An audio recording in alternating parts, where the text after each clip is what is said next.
عبد القیس کا وفد جب نبی کریم صلی اللہ علیہ وسلم کے پاس آیا تو آپ نے پوچھا یہ کون سی قوم کے لوگ ہیں یا یہ وفد کہاں کا ہے؟ انہوں نے کہا ربیہ خاندان کے لوگ ہیں۔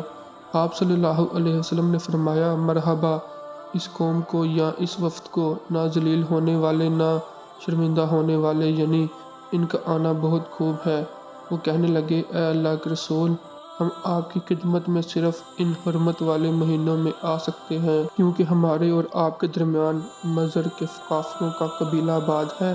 بس آپ ہم کو ایک ایسی قطعی بات بتلا دیجئے جس کی خبر ہم اپنے پچھلے لوگوں کو بھی کر دیں جو یہاں نہیں آئے، اور اس پر عمل درآمد کر کے ہم بھی جنت میں داخل ہو جائیں۔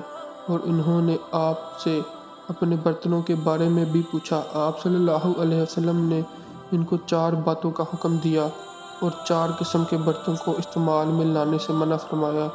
ان کو حکم دیا کہ ایک اکیلے اللہ پر ایمان لاؤ۔ پھر آپ صلی اللہ علیہ وسلم نے پوچھا کہ جانتے ہو ایک اکیلے اللہ پر ایمان لانے کا مطلب کیا ہے؟ انہوں نے کہا اللہ اور اس کے رسول ہی کو معلوم ہے۔ آپ صلی اللہ علیہ وسلم نے فرمایا کہ اس بات کی گواہی دینا کہ اللہ کے سوا کوئی معبود نہیں، اور یہ کہ محمد صلی اللہ علیہ وسلم اللہ کے سچے رسول ہیں، اور نماز قائم کرنا اور زکوٰۃ ادا کرنا اور رمضان کے روزے رکھنا اور مال غنیمت سے جو ملے اس کا 5واں حصہ مسلمانوں کے بیت المال میں داخل کرنا، اور 4 برتنوں کے استعمال سے آپ صلی اللہ علیہ وسلم نے ان کو منع فرمایا۔